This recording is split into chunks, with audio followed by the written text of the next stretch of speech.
Have you heard of the term gentle parenting? Maybe you practice that modality when trying to raise your kids, and maybe if you're a professional, you hear the term gentle parenting a lot as well.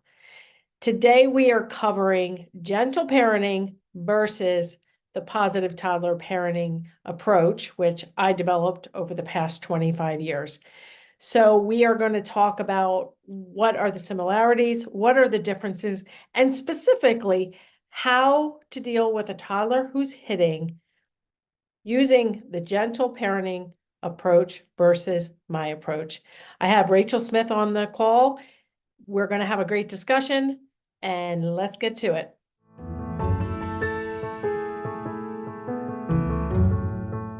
Okay, Rachel, thank you for joining us. I know you've been on the show quite a few times now. Most recently, a few episodes ago, we interviewed you a while back about your son Everett's throwing and hitting behaviors. And that was a podcast where we talked about how you and your husband got hitting down from a daily occurrence to 0 levels within a couple of days after the strategies that I recommended.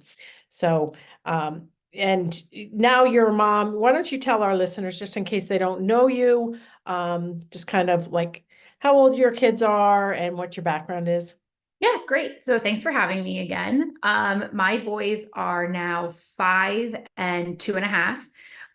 So Everett's my oldest, and then Ronan is my youngest. And I, before kids, was trained as a master's level special education teacher with a reading certificate specialty as well.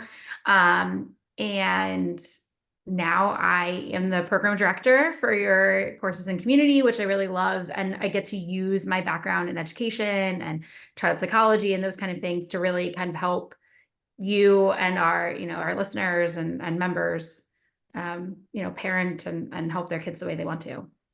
Okay, so let's jump in. Some of it's going to be kind of an interview, some of it's going to be kind of a discussion, and we'll see how it goes. So, what's our first question about gentle parenting? So, what is gentle parenting is our first question. If you want to just kind of tell everyone what it is and Yeah. help. So, I had to do some research, and I think there's the term is thrown out and used a lot. But it was coined, gentle parenting from my research was coined only in 2015 with a book written by um, Sarah Ockwell Smith called The Gentle Parenting Book, How to Raise Calmer, Happier Children from Birth to 7. So it was published in 2015. My kids were both in high school, so I kind of never heard the term until more recently. And some people also say mindful parenting, conscious parenting, intentional parenting, um, positive parenting. And, I'm sure there are nuances, and I'm not claiming to be a gentle parenting expert during this call, but I am an expert on the approach that I developed. And the components of the gentle parenting approach, number one is positive communication, encouraging open and honest communication between parents and children in a respectful and nonviolent manner. Okay, we can both agree to that. That's very much in line with my approach. Number two, with gentle parenting is empathy, seeking to understand the child's perspective and feelings and responding with empathy and compassion. Yes, but we have a little nuance there, which we're going to go over. Number three is consistency, providing consistent feedback and boundaries, and also individualizing feedback for the child's level, their age, their ability level, their comprehension level. Agree totally with that. Number four is respect for autonomy, recognizing and respecting the child's autonomy and independence while offering guidance and support. Agree with that. Number five is non-punitive discipline, avoiding harsh punishments and instead using discipline methods that are gentle, constructive, and focused on teaching appropriate behavior. Yes, and my approach to treating actual problem behavior is different, but still non-punitive, no harsh punishments, no, yelling, those sorts of things. So we agree with that. And then the final component, at least from my research on gentle parenting, is connection and prioritizing the parent-child relationship and fostering a strong emotional bond through quality time, affection, and nurturing. So, I threw out a bunch of terms. Rachel as a mom to a 5 and a 2.5-year-old, do you believe that you're practicing gentle parenting? Did you use something else before that, or is it gentle parenting from birth on? Yeah, so I would like to think that I'm a gentle parent, that I, do the best that I can. Obviously, for a long time now, since my oldest was probably 2.5, I've been using a lot more of your approach than what I, would consider just the straight, like, modern day gentle parenting. It One of the things that I hear a lot about too, as like a nursing mom, as a baby wearing mom, is that's more of like an attachment parenting style, which people use with infants and newborns, infants, and like that, up to like that toddler stage. But generally, attachment parents then become gentle parents as their kids get older and exhibit different behaviors and those kind of things. So, I mean, I think everyone who's listening has probably heard the term gentle parenting. It's kind Right. of all the rage. So Right. I think it's just, a good way to parent, in my opinion. For our listeners who haven't had a chance to listen to podcast 277, Mhm. which is about whenever it was 3 years old, Mhm. newly 3, came to my house for a video photography. A fun fact, Everett is the little cutie pie on the cover art for the Positive Toddler Parenting podcast. So Rachel's been great about not only allowing her kids to be in videos and in photographs, but um, she's actually brought them here and filmed it. And so it was one of those days, and it was, we were still coming out of the COVID lockdown at the time. And so Everett wasn't used to coming here, and it turned into, too high expectations for both Everett to kind of sit still, play with my toys, not the toys he brought in from the car. It was a lot of pressure on Rachel to be managing her child's behavior. She had a baby who was also in the background. She was taking the videos and she was employed by me. So, like, oh, there's so many things wrong with that situation.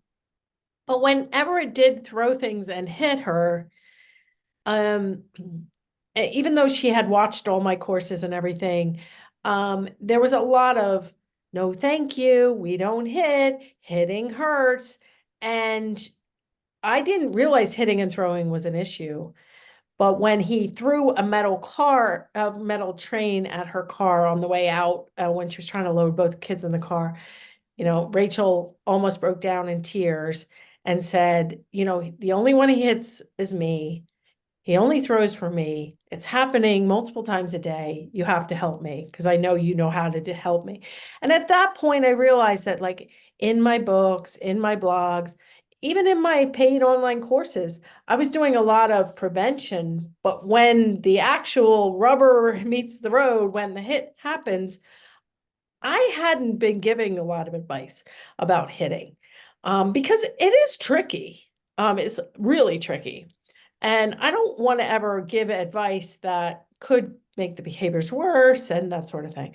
But anyway, that episode really breaks down the exact email I sent, exactly what happened. And it's almost like being in the episode and then seeing it a couple weeks later. So if you haven't had a chance to listen to that, we're not going to go over blow by blow. You look in the show notes to this video on marybarbera.com/podcast, and you will find that episode linked. And but we are going to use that as a jumping off point because part of my research was asking AI or ChatGPT, if I was using gentle parenting, how would I react to a toddler hitting me? And it came out with, it spit 10 10 things out, which if you're a gentle parenting expert, you might say that's not really true or whatever, but just for simplicity, we're going to go through the 10 points that ChatGPT said I would practice if I was a gentle parent. And then I'm going to tell you what I would do instead, or if there are a handful that I agree with that we're going to just move on. So Rachel, why don't you begin with point number one? What would a gentle parent do if a child hit her?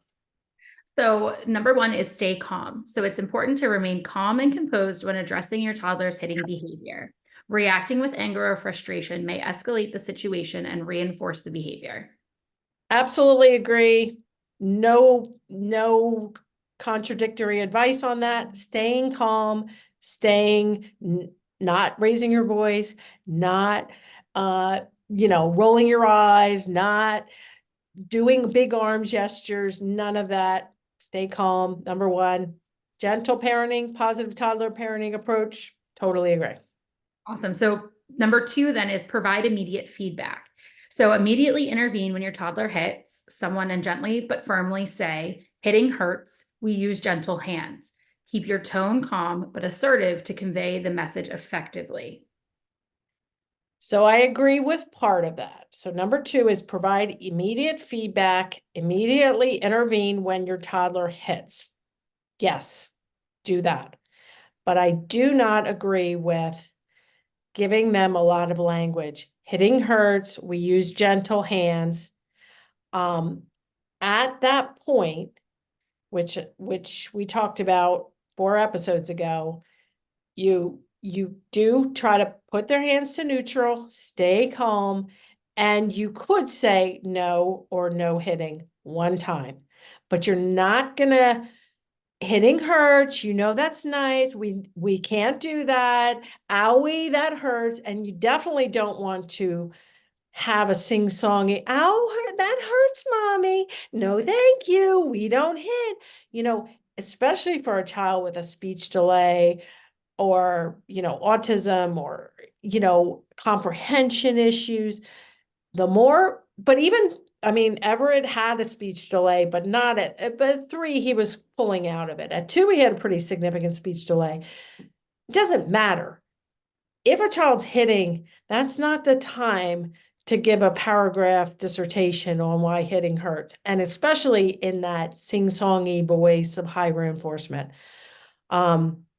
So you can say no hitting one time, or you can say, we keep our hands to ourselves.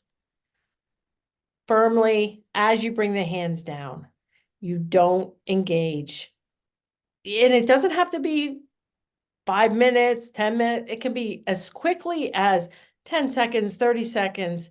If a child's crying, you don't then intervene with, well, you can't cry. And if you don't stop crying, I'm not going to, once you say no hitting and keep yourself and the child safe, you're not talking until they're ready for more interaction in a calm way. They don't have to be like perfectly 10 out of 10 happy, but they can't be hitting and crying and flopping on the ground before you provide any more attention. Hey there, it's Mary breaking in real quick here to share a great free resource. Tens of thousands of parents of young children have already completed the free 10-minute digital assessment that I created. If you have a short amount of time, 10 minutes, go to marybarbera.com/assessment to find your starting point to help children with and without delays or autism. Once again, go to marybarbera.com/assessment. Now let's get back to the show. Awesome. So number 3 then is acknowledge feelings. So help your toddler recognize their emotions by saying something like, I see that you're feeling angry, but hitting is not okay. Let's find a different way to express your feelings. I do not agree with that. I don't want to, during any problem behavior or immediately after major problem behavior, like hitting, throwing, dropping to the ground, any safety issue. And you might say, well, they're only 2 or 3, their hits aren't really that dangerous. You could throw a block at preschool and get kicked out. If you hit mommy when you're 2, but if you hit her at the wrong spot, or you hit your newborn baby sibling, you know, it doesn't matter. Hitting is hitting. And so in the middle of that, or following that, or even before hitting happens, we are not talking about it. We are not acknowledging their feelings. You can, for minor problem behaviors, like minor whining, like, I'm so, I wanted the blue one, and I know you're disappointed. We ran out of blue, or your brother got the blue one this time, you know, but even that is a slippery slope, because the more you talk about being sad, being disappointed in the moment, the more it's going to get reinforced. And the more, like, even if he hits you and says, I'm so angry. Okay, but we can't hit. Like, so, I think acknowledging feelings throughout the day, but not focusing on the negative emotions, focusing on, this is so fun. Oh, I'm so happy it's sunny out. We want to be labeling happy emotions, content emotions. We want our kids not to be angry, be needing to go in the room and hit a pillow and talk about anger. And if we start reinforcing the good behaviors and start talking about all the good things, we'll get more good things and we'll get more good behavior. So acknowledging feelings is something that I think was one of the things you were doing in the moment that I was like, okay, we need to stop that. I was just going to say, like, you really do need to go back and listen to 277 if you haven't, because all of these things that I was doing are what were reinforcing some of this behavior. So, And if you're getting hitting every day, or you're getting hitting 3 times a week, or you're getting flopping on the ground 2 times a day, or whatever, if you're getting a behavior that you don't want, know that that behavior is being reinforced. And if it's happening just to mom, just say you're the mom listening, if it's just happening, the behavior is just happening for you, then you're probably the one that's reinforcing it. So I have like a couple analogies. You want to spend 95% of your day, being the spoiling grandma, being really super positive, being really nice. But when hitting and throwing and flopping happens, you've got to change your emotions. You got to change your demeanor. That doesn't mean flip out, start yelling. No, but the child has to know that the sing-songy, pleasant, spoiling grandma mommy is now checked out for at least 30 seconds until we get calm behavior. absolutely. So number 4 then is teach alternative behaviors. So encourage your toddler to use words to express their feelings instead of hitting. Model appropriate language by saying, when you are angry, you can say, I'm mad, instead of hitting. Okay, this is kind of like very repetitive. So we're going to just say no, not during or immediately following problem behavior. You want to teach problem solving throughout the day, but kids should be happy and content. So you could be like, oh, I know you're upset. They're not having major problem behaviors. They're just whining a little bit. I know we ran out of the blue ice pops and you really love blue. Why don't we, when they're calmer, why don't we, have the red one today? And why don't you help mommy write it on the note on the fridge to buy blue ice pops next time we go to the grocery store? So you're teaching kind of, it's okay to be a little disappointed. Let's put them on the list. Yeah, I like that. Number 5 is providing positive reinforcement. So praise and reinforce your toddler's efforts to use gentle behavior and express their feelings in a positive way. For example, I'm proud of you for using your words instead of hitting. So I like almost all of that. So we're not going to say I'm proud of you for using your words instead of hitting. You're going to provide positive reinforcement throughout the day. 95% of our time is positive reinforcing. We're going to give specific, like, I'm proud of you for using your words. You said banana, awesome. You wanted banana. Oh, that is awesome that you shared your toy. That makes mommy so happy. So yes, positive reinforcement throughout the day, but we're not talking. You used words instead of hitting. Like, who's going to talk about hitting? Like, even when my kids were very young and I was not a behavior analyst and I had no idea about any of this. If a child bites and you say, he just bit me, no biting. Can you believe he's biting? And then, you're even like talking about biting. I mean, I've seen this with clients in the past where then they come over and they bite somebody again because you just labeled biting like 4 times, 10 times. We don't talk about things. We don't talk about problem behaviors. So yes, provide lots of positive reinforcement, but stop talking about problem behaviors. Absolutely. So number 6 then is set limits. Clearly communicate that hitting is not acceptable behavior and set consistent limits. Let your toddler know that there are consequences for hitting, such as timeout or loss of privileges. Setting limits, yes. Everything else you said, no. The more you talk in the middle of problem behaviors or immediately following, probably is bribes and threats. So you were doing it with Everett when he was hitting. You were saying, well, we won't be able to go to get ice cream like I promised, or when he started to kind of decline, you were like, well, I want to be able to call daddy and tell him that you did a good job here today. Um, those are bribes and threats. And a lot of parenting experts, they say they use no bribes, threats, or punishments, but they actually do.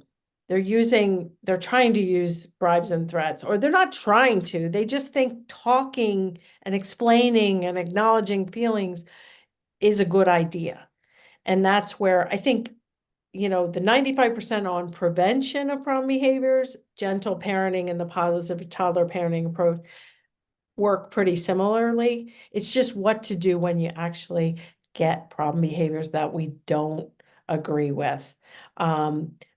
We should not talk about hitting or hitting all the time before, during, or after. So this brought up just a conversation as we were kind of planning this is what's your opinion on like reviewing rules and expectations? Like when I take my kids somewhere or if my husband and I are taking them somewhere together, we'll kind of review what our expectations are for their behavior, while we're in the car going there. So like if we're going to the amusement park or the aquarium, our expectations are that they are holding our hands, they're following directions the first time, they're using kind words.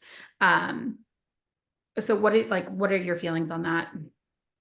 Yeah, I think that's fine. And if you're a teacher or a professional and you have a group of kids to try to maintain good behavior with, reviewing rules, having class rules, it's always better to have class rules that are positive, like hold on to the stroller versus don't run away.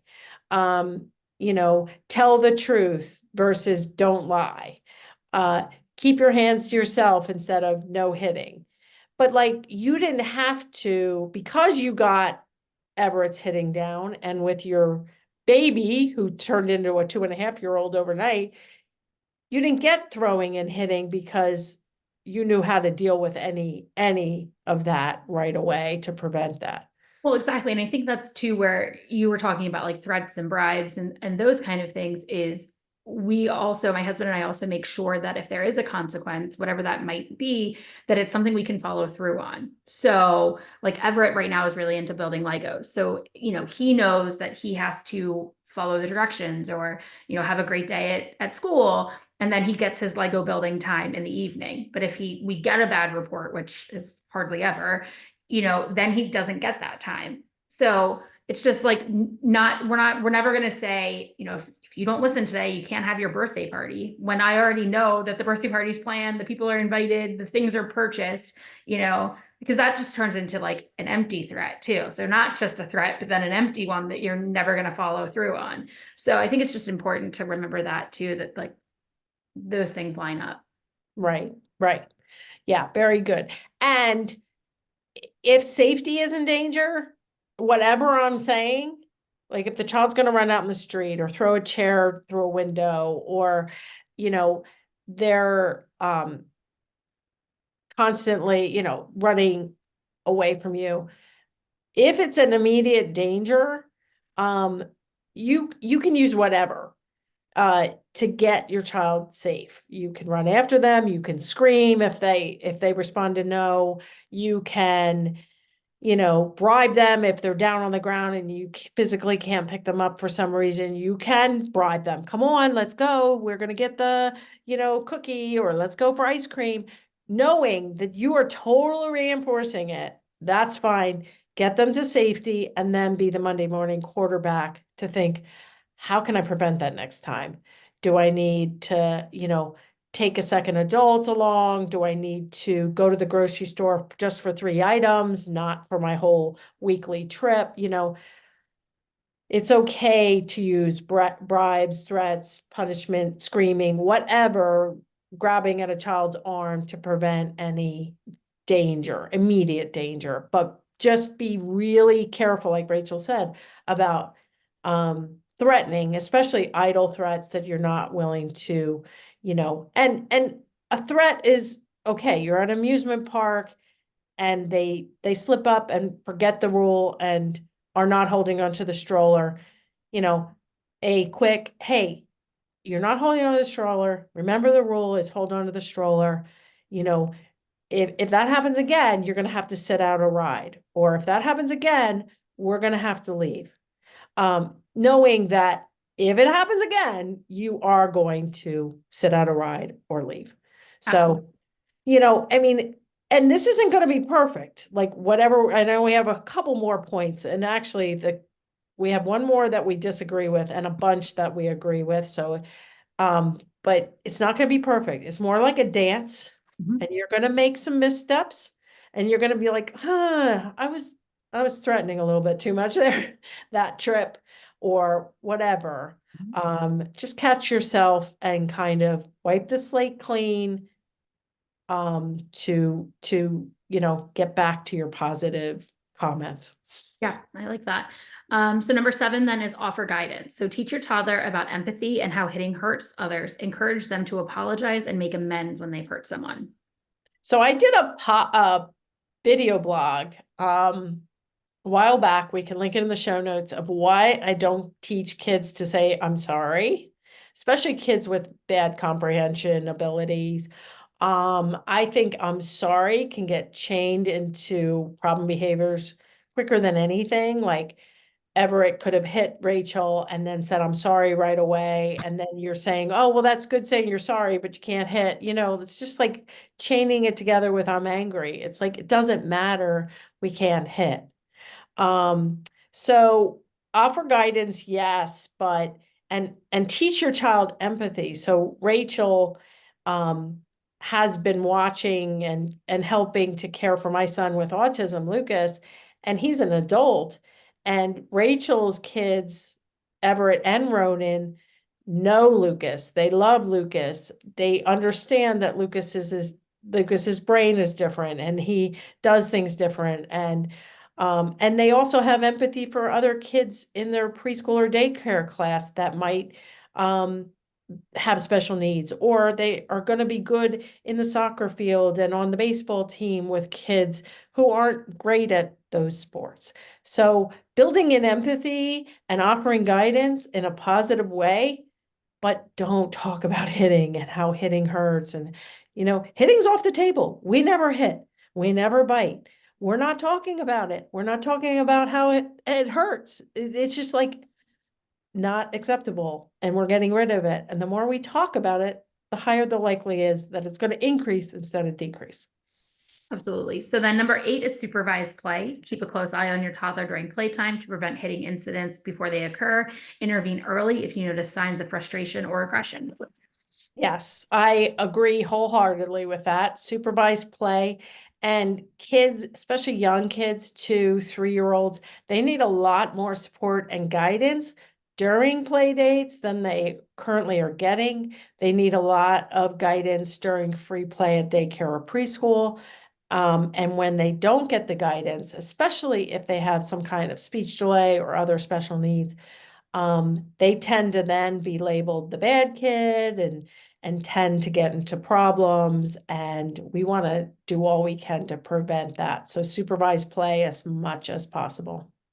Number 9 is address underlying concerns. So consider the underlying reasons for your toddler's hitting behavior, such as frustration, lack of communication skills, or imitation of behavior they've observed.